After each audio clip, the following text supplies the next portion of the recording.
राधे राधे। जय श्री कृष्ण। वैशाख मास महात्म्य अध्याय 25वें अध्याय में बताया गया कि त्रयोदशी, चतुर्दशी और पूर्णिमा, इन 3 तिथियों में जो लोग भी पूरे महीने में कोई भी नियम पालन नहीं किए हैं तो इन 3 तिथियों में कर देने से उनको पूरे वैशाख के महीने का पूरा फल प्राप्त हो जाता है। तो 3 तिथियों में त्रयोदशी, चतुर्दशी, पूर्णिमा तक आप लोग सूर्योदय से पहले स्नान कीजिए, लहसुन प्याज को छोड़ दीजिए और भगवान जी के कर्मों को, धर्मों का, नियमों का पालन कीजिए। आप लोग हो सके तो एक वक्त आप भोजन कीजिए। इस तरह से आपके व्रतों का नियम भी हो जाएगा। और पूर्णिमा के दिन आप शाम को चंद्रमा को अर्घ्य देने बाद कोई मीठा भोजन कर लीजिए। इसके बाद से आपका नियम का पालन खत्म हो जाएगा। दूसरे दिन से आप लोग जैसे हमेशा करते हैं वैसे आप लोग रोज केवल सुबह पूजा करके आप लोग खा पी सकते हैं। इस तरह से वैशाख के नियमों का आप लोग इन 3 तिथियों का पालन कर सकते हैं अगर आप लोग पूरे महीने नहीं किए हैं तो। अब आप अध्याय सुनेंगे। अध्याय 25वां में श्रीदेव जी कहते हैं कि हे राजन, वैशाख के शुक्ल पक्ष के अंत की जो 3 तिथियां होती हैं पूर्णमासी तक की, वो बड़ी ही शुभ फल देने वाली होती हैं। ये तीनों तिथि पुष्करिणी कहलाती हैं। ये समस्त पापों को दूर करने वाली हैं। जो कोई वैशाख के मास के महीने भर में स्नान नहीं कर पाए उन्हें इन 3 तिथियों में स्नान करने से संपूर्ण फल मिल जाते हैं। संपूर्ण देवता त्रयोदशी के दिन इकट्ठे होकर जाओ को पवित्र करते हैं। पूर्णमासी के दिन विष्णु भगवान जी के संग संपूर्ण तीर्थ इकट्ठे होते हैं और चतुर्दशी के दिन यज्ञ सहित सब देवता उन्हें पवित्र करते हैं। कोई कैसा ही ब्रह्मघाटी अथवा मद्यपान करता हो, ये सबको पवित्र करते हैं। प्राचीन काल में वैशाख की एकादशी के दिन विष्णु भगवान ने अमृत को उत्पन्न किया था और द्वादशी के दिन इसकी रक्षा की थी और त्रयोदशी के दिन देवताओं को अमृत पिलाया था और चतुर्दशी के दिन देवताओं के विरोधी दैत्यों का नाश किया तथा पूर्णमासी के दिन देवताओं ने अपने राज को प्राप्त किया। इससे देवताओं ने प्रसन्न हो इन 3 तिथियों को प्रीतिपूर्वक प्रफुल्लित चित्त से वरदान दिया था।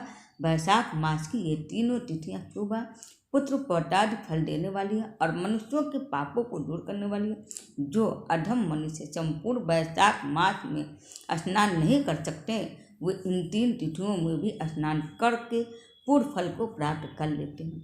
जो मनुष्य इन 3 तिथियों में भी स्नान दान आदि नहीं करते वे चांडाल की योनि को पाते और फिर रौरव नरक में जाते हैं। जो इन तिथियों में गर्म जल से स्नान करते हैं वो 14 मनवंतर तक रौरव नरक में निवास करते हैं। पितृश्वर और देवताओं के लिए जो दही और अन्न दान नहीं करते वो पिशाच की योनि परलय काल तक भोगते हैं। जो वैशाख मास में नियम पूर्वक कर्तव्य कर्मों में लगे रहते हैं वो विष्णु भगवान की सायुज्य मुक्ति को प्राप्त होते हैं।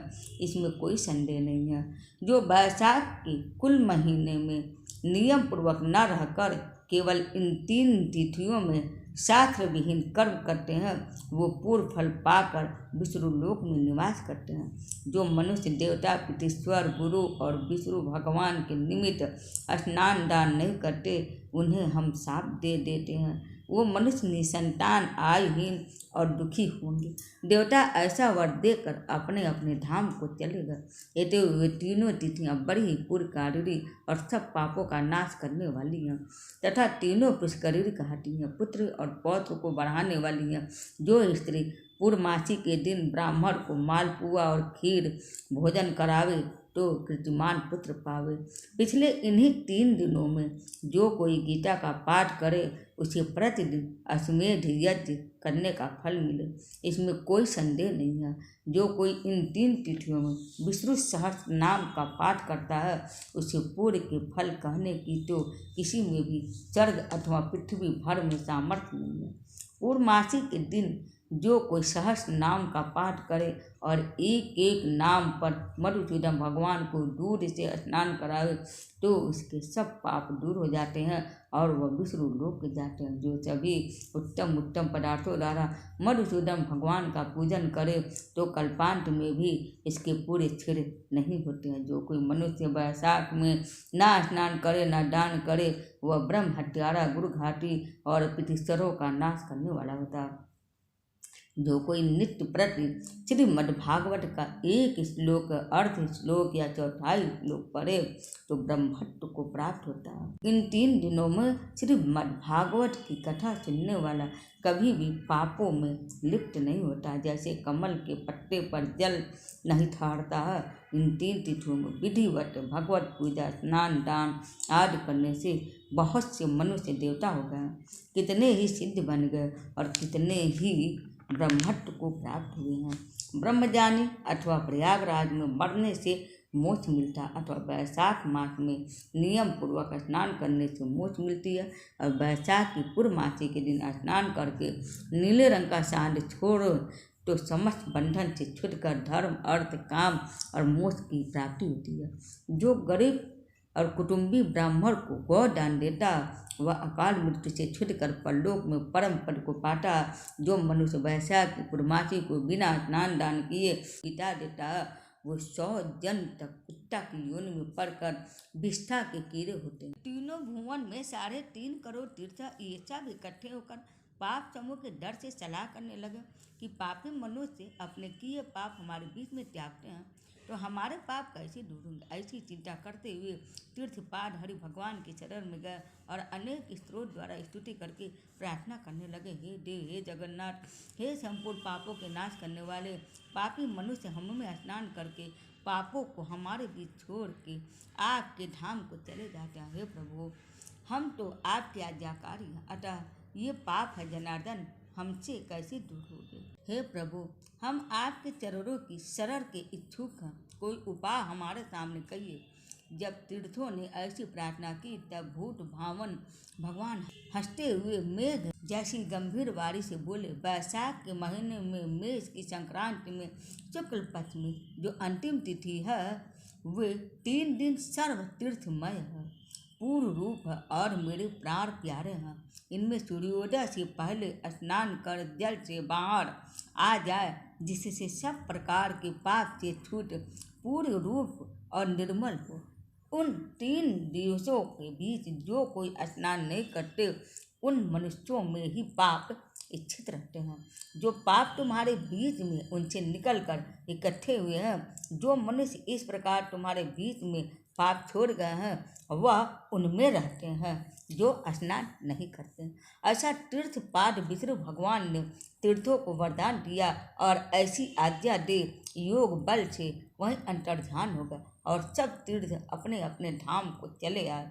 प्रतिवर्ष वैशाख के महीने में पिछले 3 दिनों में सब अपने अपने पापों को छोड़ निर्मल होते हैं। जो वैशाख के पिछले 3 दिनों में स्नान नहीं करते उन्हीं के ऊपर सब मनुष्य के पाप आ करके ठहर जाते हैं। इस प्रकार स्नान न करने वाले मनुष्यों को तीर्थ शाप देते हैं। जो कोई इन 3 दिनों में स्नान नहीं करता उसके समान कोई पापी नहीं है। ऐसा पाप किसी भी शास्त्र में न देखा है और न सुना है। ये तो पिछले 3 दिवस में स्नान, दान और मधुसूदन भगवान की पूजा न करे तो इसके तुल्य कोई पाप नहीं।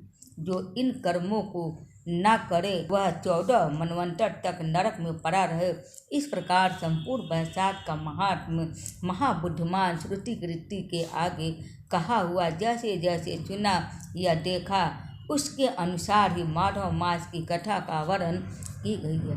इस महात्म को पूरी रीति से वर्णन करने की सामर्थ्य तो ब्रह्मा जी भी में नहीं है। पहले कैलाश के शिखर पर बैठकर पार्वती जी ने महादेव जी से पूछा, तब महादेव जी 100 वर्ष तक यही कथा कहते रहे तो भी पूरी ना हुई। तब असमर्थ हो चुप हो गए। विष्णु भगवान जी जगन्नाथ श्री नारायण के बिना कोई भी वैशाख मास का वर्णन पूर्तियाँ नहीं कर सकता। पहले सब ऋषियों ने मनुष्यों के हित की कामना से थोड़ा थोड़ा वैशाख महात्म का वर्णन किया, परंतु हे राजन किसी ने अंत नहीं पाया। असमर्थ होकर सब बैठ रहे। तो वैशाख मास में दान आदि सत्कर्म कर इनसे निश्चय मुक्ति मिलेगी। ऐसा मिथिलापति राजा जनक को समझाकर सुखदेव जी राजा से पूछकर जाने का विचार करने लगे तो राजा को एक साथ आह्लाद उत्पन्न हो गया। नेत्रों से जल टपकने लगा। तब उत्सव करने में प्रवृत्त हुआ और अपनी वृद्धि के लिए सुखदेव जी को पालकी में बैठाकर ग्राम की प्रदक्षिणा कर चतुर्णी सेना को संग भेजा और पीछे पीछे स्वयं चला। फिर अंतःपुर में ले जाकर वस्त्र आभूषण गौ पृथ्वी तिल सुअर आदि सब प्रकार के वैभव आगे रखकर नमस्कार कर हाथ जोड़ सन्मुख खड़ा हो गया। तब महा तेजस्वी महायशस्वी सुखदेव जी अत्यंत संतुष्ट हो प्रसन्नता पूर्वक अपने धाम को गए। तब नारद जी कहने लगे, हे राजन, अमृत यह परम अद्भुत आख्यान मैंने तुम्हारे सम्मुख वर्ण किया, जिसके सुनते ही संपूर्ण पाप नष्ट हो जाते हैं और सब प्रकार की संपत्ति मिलती है। इसी से भोग ज्ञान और मोक्ष प्राप्त होते हैं। नारद जी के ऐसे वचन सुन महायशस्वी राजा अमृत मन ही मन ऐसा प्रसन्न हुआ कि बाहर के सब व्यापार छोड़ दिए और दंड की तरह पृथ्वी पर गिर सिर से प्रणाम करने लगा तथा सब प्रकार के ऐश्वर्यवान पदार्थों से नारद जी की पूजा की। फिर भगवान नारद मुनि ने राजा से पूछकर अन्य लोग को चले गए, क्योंकि साप के मारे वे एक जगह नहीं रहते थे।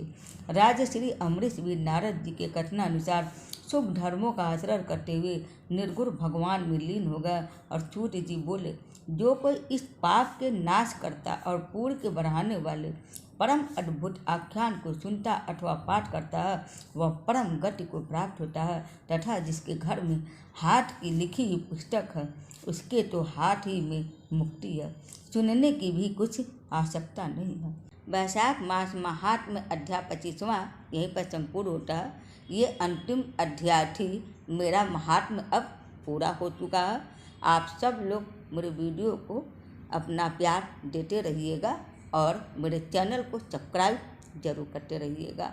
ये अध्याय सुनने बाद आपको पता चल जाएगा कि ये 3 तिथियाँ क्यों पूर्णदायी हैं, दान इसमें क्या करना चाहिए और पूजा कैसे करना चाहिए, पाठ क्या करना चाहिए, इस सब के बारे में पूरी जानकारी इस वीडियो से आपको मिल जाएगी। तो बोलिए विष्णु भगवान माँ लक्ष्मी जी की जय। भगवान आप सबका कल्याण करे। नमो नारायण।